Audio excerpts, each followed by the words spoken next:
ओम श्री सरस्वत्यै नमः। नमस्कार।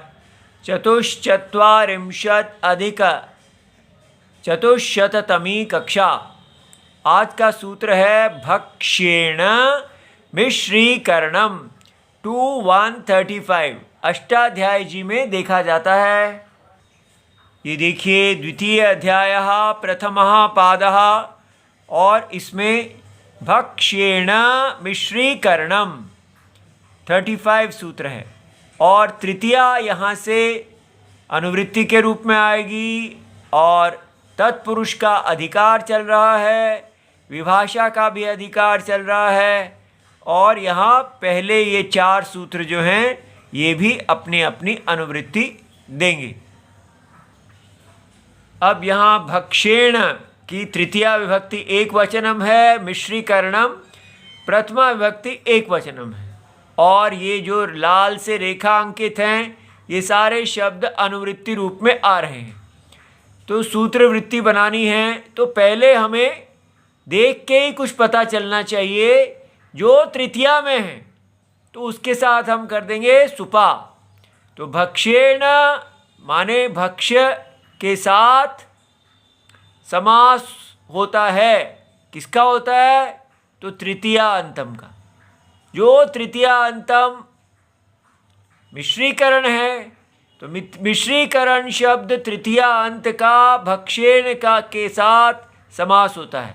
ऐसा हमें समझ में आ जाना चाहिए कि मिश्रीकरण जो है प्रथमा विभक्ति होने के कारण ये समास में पहले आएगा और जो भक्ष्यवाची है वो बाद में आएगा।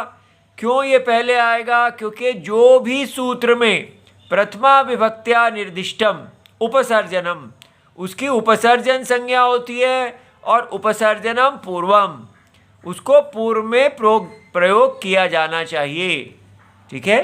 तो अब ये देखिए मिश्रीकरणवाची, कैसे भगवान ने मिश्रीकरण शब्द को मिश्रीकरण अर्थ को कहने वाला और इसके साथ तृतीया लगा दिया।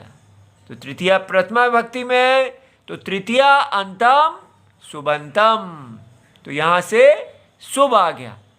तो इस प्रकार ये हमने इतना बना लिया, मिश्रीकरण अर्थ को कहने वाला तृतीया अंत सुबंत। अब भक्ष्येण आ गया तो भक्ष्यवाचिना, तो भक्ष्य शब्द के अर्थ को कहने वाला के द्वारा समर्थेन सुबंतेन, समर्थेन और सुबंतेन सुपा सहा विभाषा, ये विकल्प से समास को प्राप्त होता है। अर्थात समास भी कीजिए या आप उसको केवल वाक्य में छोड़ दीजिए। तत्पुरुषः च समासः भवति। अब यहाँ देखें कि भक्ष्य का अर्थ क्या दिया गया है? खर विशद अभ्यवहार्यम भक्ष्यम। तो खर क्या है? कठोर, ठोस, हार्ड। विशद का अर्थ निर्मल दिया है पर हम यहाँ उसकी तुलना में मृदु, सॉफ्ट ले रहे हैं। तो अभ्यवहार्य माने खाने के योग्य, ईटेबल।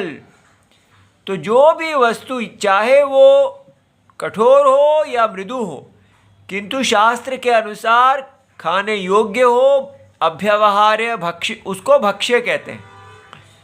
तो ऐसा और तस्य संस्कारक मिश्रीकरणम, और उसको जो संस्कार करता है, तो इसका मतलब हम सोचते हैं मिश्र माने मिला हुआ, लेकिन वो कैसे मिला हुआ? उसकी शुद्धिकरण के लिए मिला हुआ, रिफाइनिंग इंग्रेडिएंट।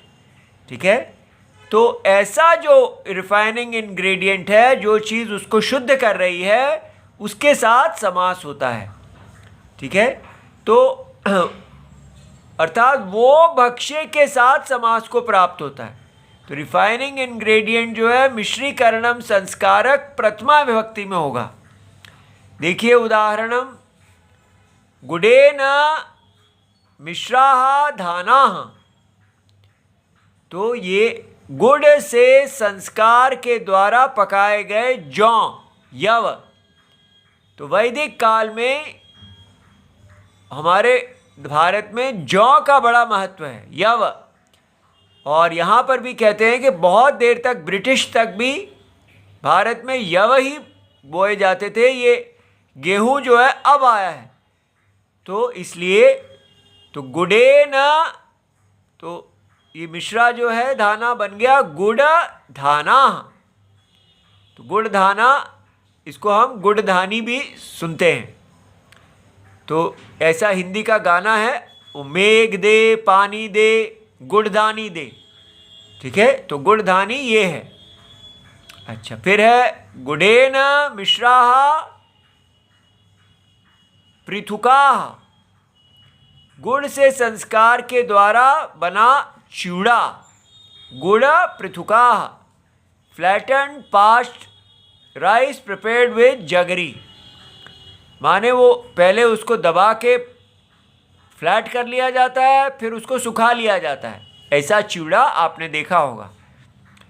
तो ये दोनों ही जो है ये पुराने वैदिक काल से चले आ रहे भोजन हैं, और इसको आप बना के देखिएगा, सर्दी में बहुत अच्छा लगेगा।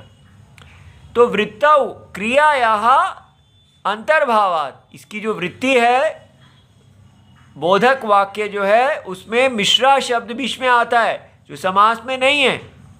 तो वो जो बीच में डालने से क्या लाभ होता है कि पूर्व उत्तर पदयोः सामर्थ्यम, तो सामर्थ्यम है परस्पर अपेक्षा रखना, तो वो अर्थ देने का उनमें समन्वय होना। तो वो इसके कारण, नहीं तो गुड़ और पृथुका जोड़ेंगे तो अर्थ नहीं आता है।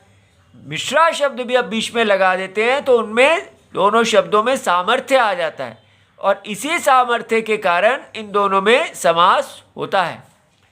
अब हम इस समास को पिछले सूत्र के साथ तुलना करें।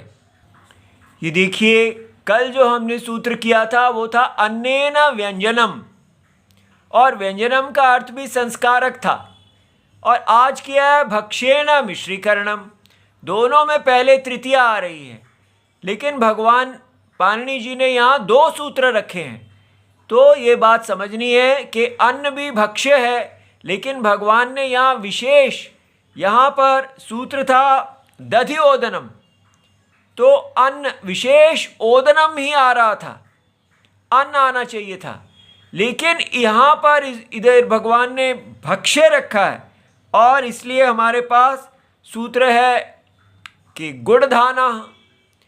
तो इन दोनों में तुलना करके देखना चाहिए कि क्यों पाणिनि जी ने इस प्रकार दो सूत्र रखे हैं। इति सर्वं शिवम, प्रणाम।